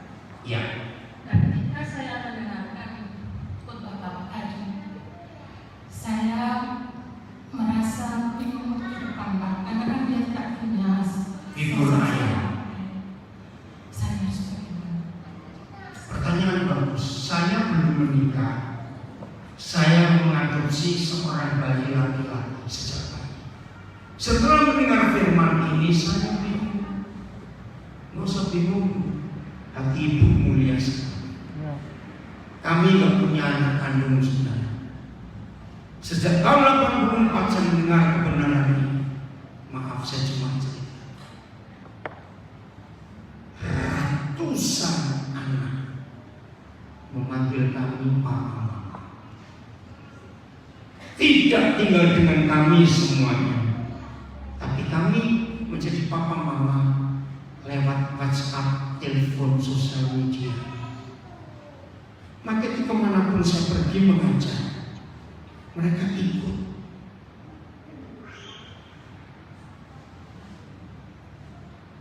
Satu, ibu bergereja di mana? Nah, temukan sosok ayah di gereja itu, entah bapak gembalanya, majelisnya, atau kakak-kakak pembimbing rohani untuk anak ini menemukan figur ayah, atau kerabat. Ya, kalau saya bilang bisa Pak D, Pak Le, Om, siapa yang bisa? Atau sepupu yang laki-laki. Ini salah satu kasus. Maaf, kalau ada yang tersinggung tadi jangan asal kami asal berana. Kenapa saya marah? Ini faktanya. Banyak anak dilahirkan ditinggal begitu saja. Saya itu mengadopsi sekian banyak anak yang sejak bayi ditinggal di depan panti asuhan, di dalam kardus aqua, dalam kardus Indomie. Saya ambil mereka, saya sekolahkan, saya nikahkan. Maka itu saya ini pendeta unik di Indonesia. Apa uniknya? Suka melamar anak orang. Jadi saya sudah punya pengalaman bersama istri saya melamar dari suku paling timur Papua, NTT, Maluku sampai ke Jawa, Sumatera, Kalimantan, suku Dayak, suku Batak. Saya punya pengalaman melamar unik dengan adat-adat yang berbeda, dan itu menyenangkan. Jadi kami ambil anak-anak itu, kami besarkan, kami didik, kami sekolahkan, kami muliakan sampai mereka menikah. Jadi nggak usah takut, Tuhan memberikan kemampuan. Jelas? Ada lagi? Ayo, cepat, jangan lama. Ada? Kalau saudara berani bertanya, bagus. Ada? Saya tunggu seorang lagi. Yang di atas, ada yang mau tanya? Oh, ada. Pak Tadiano, ini. Kok ibu lagi, bapaknya mana sih? Ayo, di sini seorang bapak. Oke? Diri ibu. Ibu berdiri karena ibu mau syuting di sini. Terima kasih Bapak. Saya berdiri, saya sudah berkeluarga, saya punya 2 anak. Tetapi masalahnya, ayahnya anak-anak itu beda kota. Jadi Sejak umur berapa? Ini menentukan. sejak saya awal pernikahan Pak, sudah 11 Sudah tahun. tahun. Yang beda kota yang siapa? Ayahnya, Oh, ayahnya. anak saya baru berumur 4 tahun dan nanti 2 tahun yang kedua. Ya. Ya ini permasalahannya kan karena beda kota, otomatis banyak saya yang Iya. merawat. Nah ini yang saya pertanyakan, bagaimanakah nanti sosok anak saya ini bisa berpikir dengan ayahnya nanti akan menganggap bagaimana gitu. Ya. Karena sekali sudah ketemu, pasti kami disibukkan dengan rutinitas yang lain seperti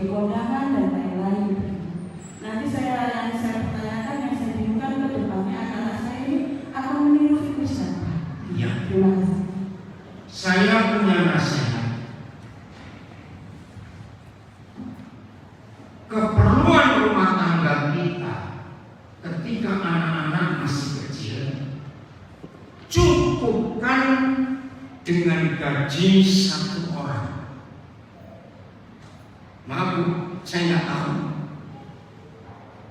Mungkin keluarga seperti ini, bukan seperti ibu yang seperti ini. Maksudnya baik, demi masa depan anak, ayo kita kerja berdua untuk tabung uang. Uang didapat karena kerjanya aja. Dan ketika uang didapat, ayah pulang ke rumah. Tapi anak-anak sudah dewasa dan sudah tidak memerlukan lagi kehadiran ayah, sebab anak-anak sudah punya dunia sendiri. Pertanyaannya, untuk apa uang itu? Ngerti? Nah maaf ya Bu, saya tidak mengerti. Kenapa sampai terpisah beda kota? Seharusnya tugas Bapak kok bisa mutasi misalnya apa-apa, atau ibu yang berkorban mengikuti suami. Tapi lagi sekali saya tidak menggurui dan menghakimi karena tidak tahu. Supaya pertanyaan ini, masalah ini jadi jawaban buat semua kita. Yang belum menikah, jawab, janji, jangan bisa kota. Maaf, apalagi godaan seks bisa kota suami istri ini banyak. Apalagi setelah punya anak. Nah itu jawaban saya jelas tidak matang karena saya nggak tahu kasusnya. Mungkin kalau bisa itu. Tapi yang paling mudah sampai waktu bisa menolong, bisa bersama-sama lagi, Bapak rajin video call sama anak-anak. Rajinnya terus begitu. Nah yang ketiga tadi, kalau pas lagi pulang, ya jangan memenuhi kondangan orang lalu. Kasih kadonya aja. Toh mereka cuma butuh kadonya, nggak butuh kehadirannya. Kalau kita nggak hadir kondangan buat mereka, hemat tuh saudara. Enggak aneh. Itu prinsip saya. Kondangan aja dulu. Kan enak makan di rumah rame-rame berempat. Setuju? Lagi, siapa mau tanya? Ayo, kasihan Mas Daryono sudah berdiri gini loh. Menghargai. Mana ada yang angkat tangan? Mau tanya? Ayo Bapak Sarah, sudah dua ibu ini. Ada? Cepat. Wah, ini bapaknya nih, beli. Ada bapaknya, ya ada. Ayo jawab. Tanya. Segera. Ayo Bapak, siapa aja boleh. Ayo cepat Bapak. Ini banyak laki-laki gini loh. Apa takut istri? Aduh bicara lagi. Ayo, saya tunggu. Bapak. Keterlaluan Bapak bisa dengan korban kayak begini. Ayo, saya tunggu. Pokoknya biarin.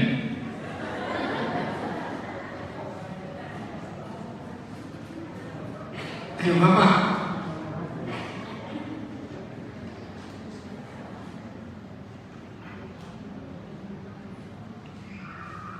Ayo kuat-kuatan nih.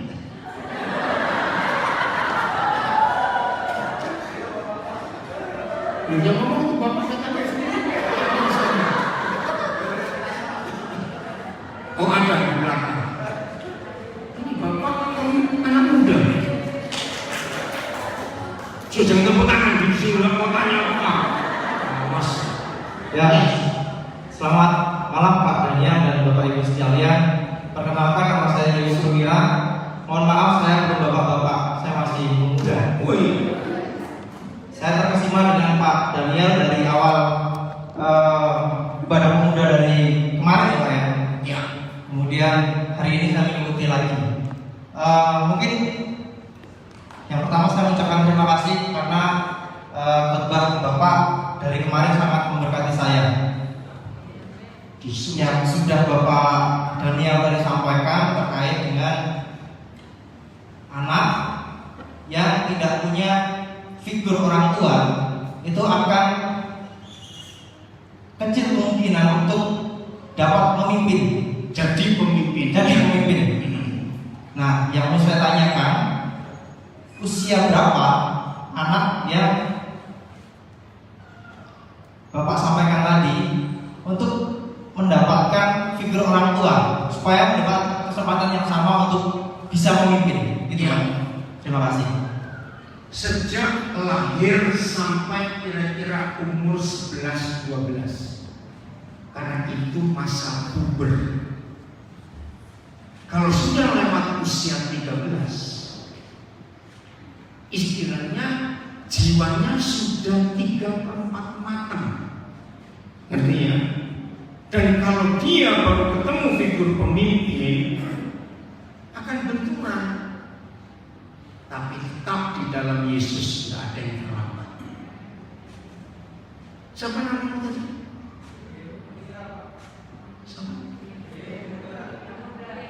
Yehuda. Oh, Yehu Perwira. Yehu Perwira. Oh iya, oke. Yehu, saya jawab.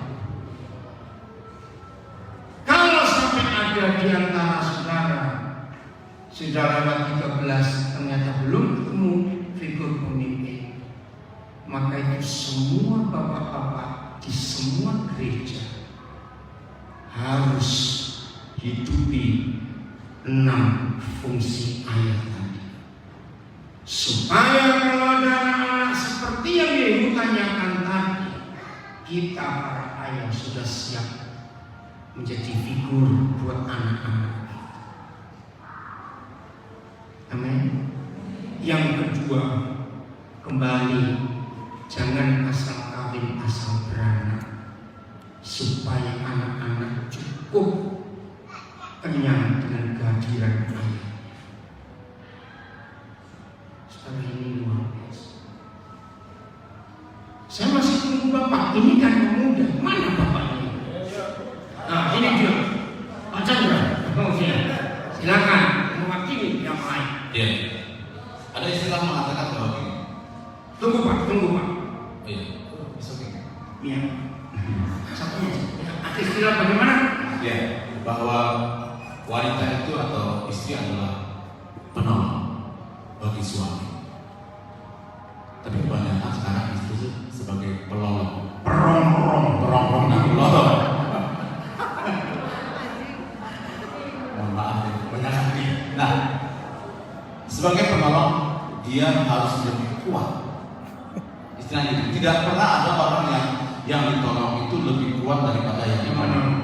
Ya, bagaimana dengan hal ini yang sering di gereja juga sering disampaikan? Apakah ini yang membuat wanita menjadi kadang-kadang lebih superior, sombong? Iya. Dan bagaimana seharusnya yang terjadi dengan istilah sebagai penolong tersebut? Kita buka ayatnya Kejadian 2:18. Jadi sebetulnya salah. Yang disebut penolong itu bukan istri, salah. Udah, Kejadian 2:18. Baca sama-sama. 1, 2, 3. Stop. Manusia atau suami? Manusia. Walaupun waktu firman ini diucapkan Yahweh Tuhan, Hawa belum ada. Tapi nggak dikatakan ini laki-laki, tapi manusia. Ulangi. 1, 2, 3. Yahweh Tuhan berfirman, tidak baik kalau manusia itu seorang diri saja. Siapa akunya di sini? Tuhan. Aku ngapain? Akan menjadikan penolong baginya yang sepadan dengan dia. Jadi bukan istri penolong, salah atau jadi suami istri itu saling menolong, saling melengkapi. Karena kepala dengan badan. Memang di kepala ada otak, ada mata, ada mulut, ada telinga, ada hidung. Tapi kepala nggak bisa sombong. Aku nggak butuh tubuh. Lalu jadi apa itu kepala? Betul? Di tubuh ada jantung, itu organ vital karena memompa darah dan kehidupan. Tapi tubuh nggak boleh sombong. Coba gak ada jantung, jadi apa kamu? Nah, nggak boleh. Di dalam Galatia 4, saya percepat. Tuhan tidak bicara tentang posisi, tapi Tuhan bicara tentang fungsi. Kalau ada firman berkata, hai istri, tunduklah pada suami, kata tunduk bukan berarti menjajah, tapi fungsinya. Kalau kepala di atas, apa tubuh tersinggung? Coba sekali-kali kepala di bawah, silakan coba. Lu ngerti gak ilustrasi? Jadi suami gak boleh mentang-mentang hebat kepala, tubuh gak boleh mentang-mentang hebat. Kalau gak ada kamu mau jadi apa? Kepala dengan tubuh saling memerlukan dan saling kerjasama. Contoh, siapa pernah tersandung? Semua kita bukan, nggak ada orang sempurna nggak pernah tersandung. Kalau ada orang nggak pernah tersandung, dia juga pernah jalan. Betul. Begitu tersandung, ujung jempol kaki sampai luka atau tulang kering kena ujung meja, wih, sakit ya? Sakit tidak coba jawab. Sakit. Boleh nggak mulut ngomong? Hei, matamu di mana? Jangan nggak lihat. Ini artinya siapa marahi siapa? Ayo, artinya siapa marahi siapa? Cepat. Suami marahi istri. Lu yang mata di kamu kok marahi kaki? Ngerti ilustrasi ini? Hanya Alkitab satu-satunya buku yang memberitahu fungsi ini. Keren sekali Alkitab. Jadi Pak, penolong itu bukan istri, saling menolong dua-dua. Tapi saya nyimpang. Nah, inilah satu-satunya ayat dalam seluruh Alkitab, pemerakarsa, inisiator. Apa itu artinya pemerakarsa? Inisiator. Pemerakarsa dan inisiator tunggal orang menikah itu siapa? Tuhan. Maka itu kalau ada orang gak kawin-kawin yang bingung bukan mamamu, Tuhan pusing. Kenapa lu gak kawin? Lu serius? Hei, tertawa. Dia gak menunjuk orang. Awas. Maaf. Jangan menunjuk orang. Awas. Jangan. Tuhan itu pusing. Nah, hebatnya, dengar ya. Tuhan inisiator, tapi hebatnya dia nggak dorong-dorong. Kawin. Tidak. Dia bertanggung jawab. Apa tanggung jawabnya Tuhan? Ada kata menyediakan itu, bukan menjadikan. Coba teliti. Apa arti bedanya menyediakan dan menjadikan? Beda. Jadi Tuhan bertanggung jawab supaya manusia tidak seorang diri saja. Loh ya kok tidak? Nah, maka itu jodoh harus selalu berasal dari Tuhan, bukan karena ditangkap Hansi goblok. Maaf saya berkata ini harus dari Tuhan. Nah, apa itu jodoh? Yang sudah menikah nggak boleh dengar, lanjut. Saya hanya ngomong pada yang belum menikah. Ternyata jodoh menurut ayat ini tidak boleh ditentukan oleh mata, tapi hati. Itu jodoh. Jodoh itu tidak perlu dikejar-kejar kayak ayam mau kawin, jangan mau baik. Jadi jodoh itu tidak bertepuk sebelah tangan.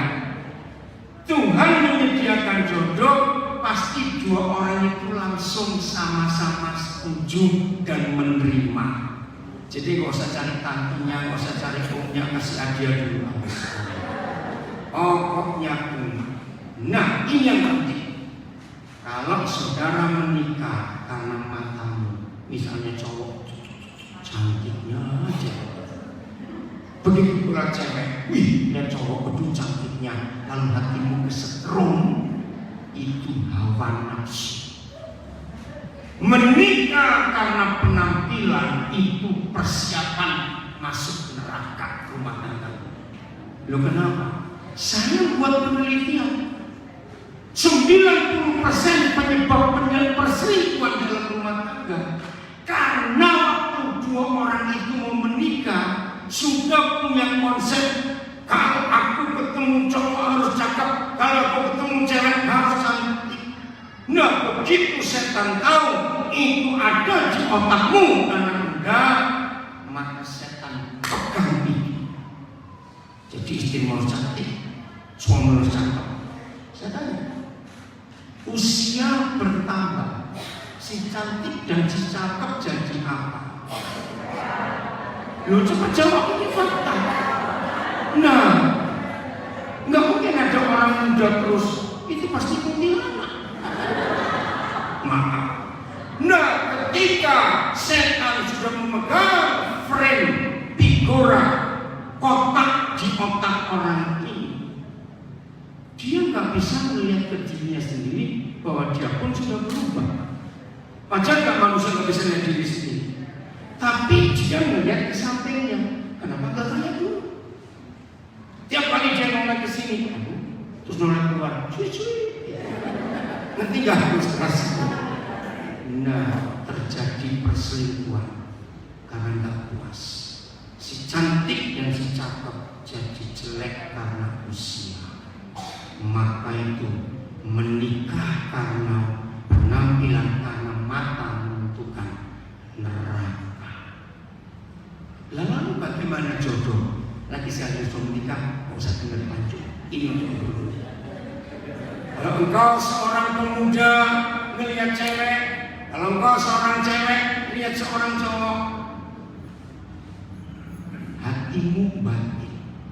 Ada orang sejelek itu. Tunggu dulu sebelum selesai. Nah, batinmu berkata, ada orang sejelek itu dan hatimu kesetrum, itu jodoh. Serius diajarin kok nggak percaya. Maka itu belajarlah psikologi akan mengerti hebatnya Alkitab. Setuju?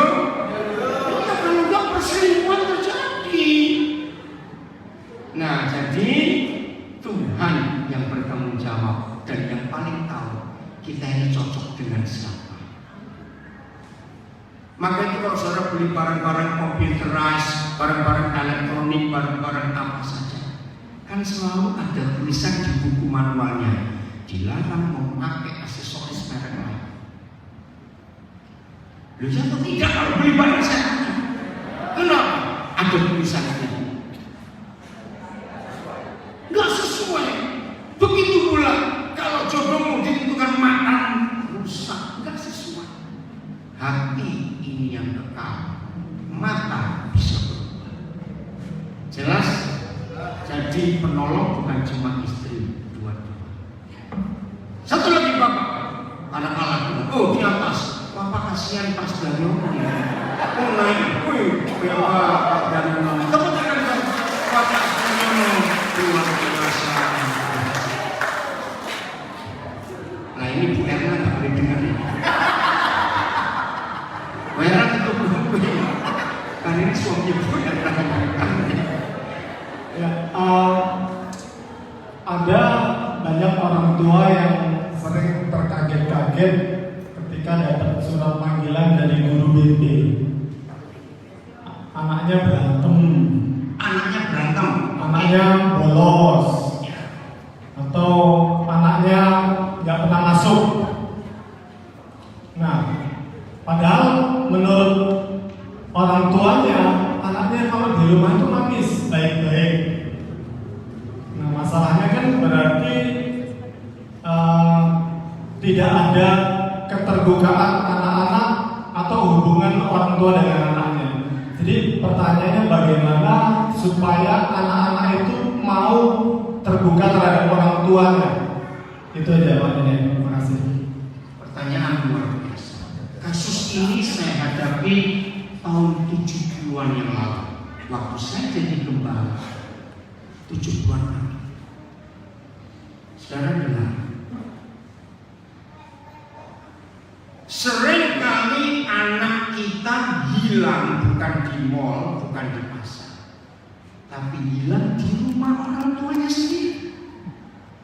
Ketika antara orang tua dan anak-anak tidak ada keterbukaan, saya pertajam, tidak sedikit orang tua terlambat tahu anaknya narkoba, anaknya hamil sebelum menikah, anaknya begini. Nah itu, tahun itu saya bertanya kepada Tuhan, gimana caranya? Ternyata rasa malu itu menghalangi hubungan orang tua dengan anak dan anak dengan orang tua. Rasa malu. Saya pakai ayat ini, Kejadian 2 ayat 25. Dan ini luar biasa firman Tuhan ini. Kejadian 2 ayat 25. Ayo, Kejadian 2 ayat 25. Baca 1, 2, 3.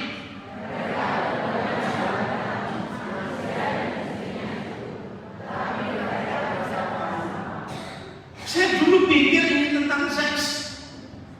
Suami dan istri harus telanjang di depan pasangannya dan tidak boleh merasa malu. Ternyata ini bukan masalah seks, tapi masalah ketulusan, kejujuran, keterbukaan. Tolong catat yang belum menikah. Ada banyak hal kita bisa disakiti hati kita, tetapi ketahui sakit hati yang paling sakit kalau yang satu tempat tidur dengan kita bohongin kita. Betul atau salah? Itulah suami istri yang gak tulus dan gak jujur. Itu melukai pasangan. Maka itu hukum yang luar biasa dalam pernikahan. Suami istri gak boleh punya rahasia apa-apa, termasuk jumlah uang. Suami istri boleh punya nomor account dan punya nomor tabungan di bank yang berbeda, tapi jumlah harus saling tahu.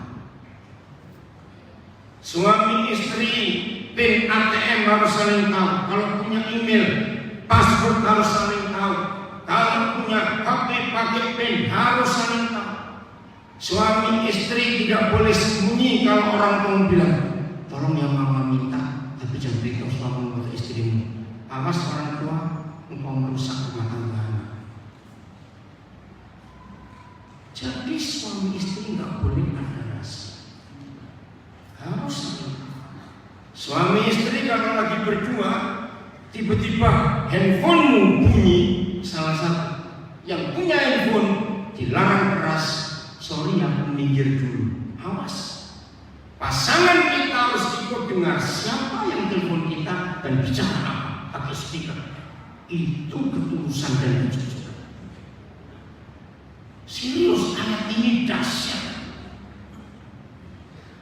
Kalau suami istri tak tulus, ada yang disembunyikan, di situ neraka terjadi. Jujur. Nah, kalau para pendeta majelis gembala ini bahan konseling, diajar jujur sejak sebelum menikah. Kamu punya mantan pacar berapa? Harus. Kalau ingat siapa namanya, yang paling dekat siapa, supaya suatu saat, maaf, setelah mereka menikah, tiba-tiba ada telepon dari mantan. Kalau pasangannya nggak tahu, bisa jadi masalah. Nah, ini saya kalau konseling pranikah dan saya tahu salah satu orang tua ini kaya raya, saya akan tanya kepada orang tua yang kaya, ibu, bapak, nanti kalau anak menikah, ibu bapak akan beri sesuatu? Ya pasti, karena anak kamu. Pertanyaan kedua, maaf, itu untuk mereka atau untuk dia? Oh, bukan untuk mereka, hanya untuk anak kami. Karena kesan kami itu miskin, misal. Saya akan sampaikan ke anaknya, ayah ibumu akan memberi kamu sesuatu, tapi bukan untuk kalian, cuma untuk kamu. Terima, lalu kasih, tapi kembalikan titip mereka. Jangan kamu pegang. Pertanyaannya, kenapa saya sarankan begitu? Supaya, masa nggak berbisik? Supaya apa? Masa nggak ngerti? Ya supaya apa saya larang menerima barang itu atau uang itu atau harta itu?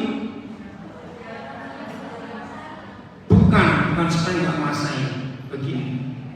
Wajar nggak sebagai orang tua suka ngecek masih utuh nggak? Kok kurang? Kamu kasih waktu. Nah, yang jadi menantunya orang kaya pelit ini akan tersisa nggak? Nah, akhirnya hubungan suami istri nggak beres gara-gara hartanya orang tua yang bukan untuk mereka tapi yang untuk dia. Maka itu hanya Tuhan Yesus satu-satunya pribadi, nggak ada yang lain yang berkata begini. Sebab di mana ada apamu di situ ada apamu. Nah, jadi penikah harta terpisah, yang bisa apanya? Hati. Apa arti orang menikah tapi bisa hati? Cerai sebelum ke pengadilan. Wih, hebat firman Tuhan ini. Maka itu kalau saya konsen pranikah, masalah gono gini, harta harus dibereskan sebelum mereka menikah. Karena ini racun. Betul tidak? Nah, kembali jawab. Kapan suami istri bisa telanjang di depan anak-anak dan tidak merasa malu? Kapan anak-anak tidak merasa malu telanjang di depan papa mama? Saya dapat hikmat ini tahun 70-an akhir yang lalu. Papa mama yang anaknya masih kecil-kecil, ya, di bawah 10 tahun, tapi tergantung kedewasaan anak. Sering-seringlah mandi bareng dengan anak-anak. Berarti telanjang. Begitu anak-anak melihat ayah ibunya enggak malu di depan anak-anak, maka anak-anak pun akan belajar untuk malu ke depan papa mama. Mereka juga terbuka. Sesekali anak laki mandi bareng dengan ayahnya, anak perempuan mandi bareng dengan ibunya. Apa keuntungan yang lain?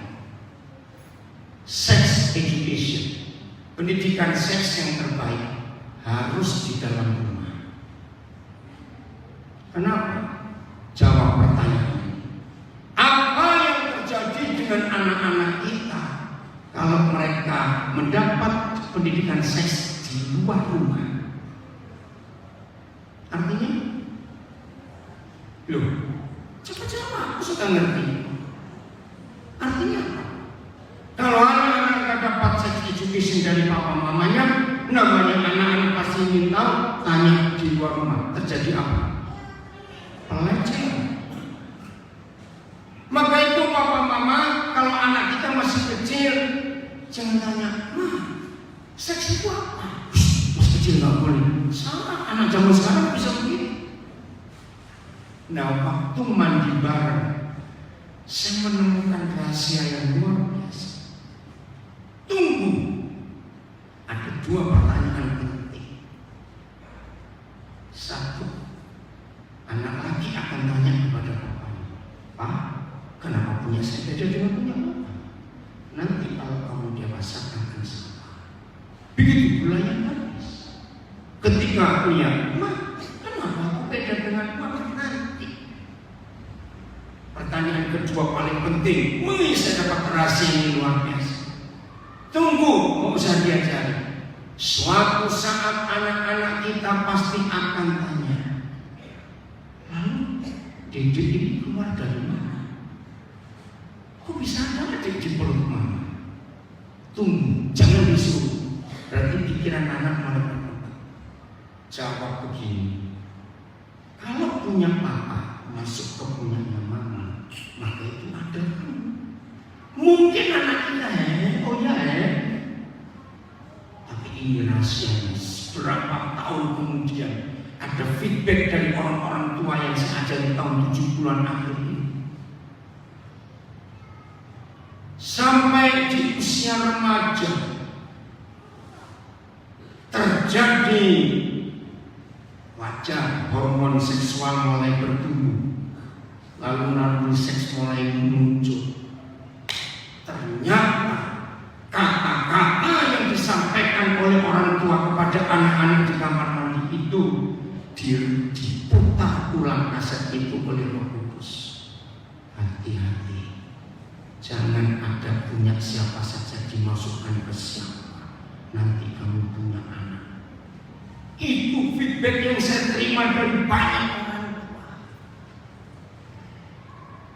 Setelah 15 tahun, 20 tahun kemudian tergantung usia anak-anak itu, saya dapat feedback. Pak Pendeta Daniel, terima kasih. Pelajaran yang kami praktekkan sejak mereka masih kecil mandi bersama. Anak-anak kami balik cerita ketika pornografi mulai ditunjukkan di sekolah. Ternyata anak-anak kami cuma tertawa, nggak terpengaruh. Terus saya tuh mikir, tapi sebenarnya saya nggak ngajar itu. Betul tidak? Tapi begini jawaban mereka dengan teman-temannya. Aku sudah biasa lihat punyanya mama papaku. Dahsyat nggak sih? Jadi anak-anak nggak terpengaruh dengan pornografi. Mudah sering lihat punya mama papanya. Wah, waktu feedback itu masuk balik, saya bilang Tuhan terima kasih. Jadi anak-anak yang malu terbuka kepada ayah ibunya karena ayah ibunya yang nggak terbuka duluan. Maka itu berbahagia orang tua yang punya anak seperti itu sejak kecil. Hai, hampir 2 jam ini saya ngomong. Oke, selesai. Ngerti? Hebatnya kita punya. Saudara bisa melihat, maaf ya, semua khotbah-khotbah saya itu diatur oleh anak-anak saya hebat itu. Ada di semua digital platform. Saudara bisa lihat dengar di Spotify, yang di podcast ada, di YouTube, yang di Instagram, Facebook, bersyukur adanya sosial media. Ayo kita merenung sebentar. Siapa pemilik otoritas dari Tuhan? Suami.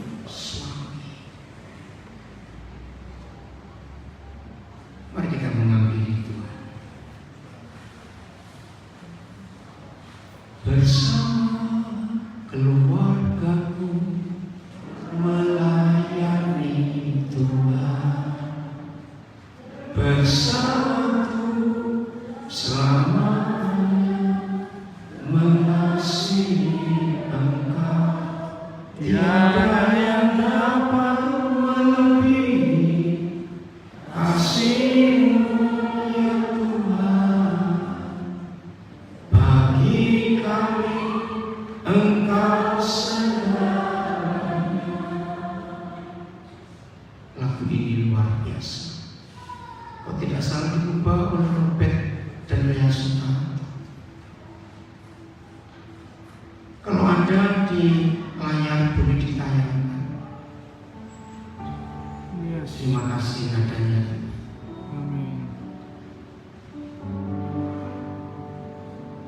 Anak-anakku, adik-adik yang belum menikah, janjian jaga diri. Anak-anakku yang laki-laki, jaga dirimu, karena kau nanti bakal jadi pemegang otoritas. Gadis-gadis, anak-anakku perempuan, jaga dirimu. Selaput darahmu jangan dirobek oleh siapapun selain oleh suami. Papa, mama, ayah, ibu, mari kita genapi firman. Pulang dari sini kita rendah hati. Opa, oma, ayo kita tolong anak-anak kita supaya cucu-cucu kita nggak salah. Bersama keluargaku melayani Tuhan, bersatu selama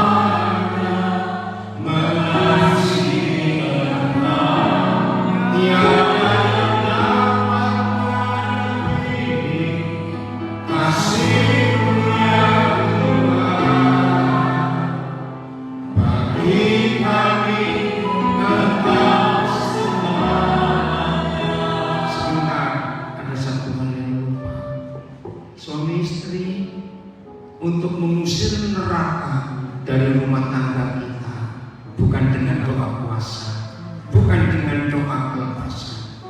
Tolong jaga untuk merubah neraka jadi surga di rumah tangga kita. Cukup satu hal, suami rajin-rajin mengampuni istri kita, istri rajin-rajin mengampuni suami. Setiap kali pasangan kita salah, kita senyum seperti Tuhan mengampuni aku.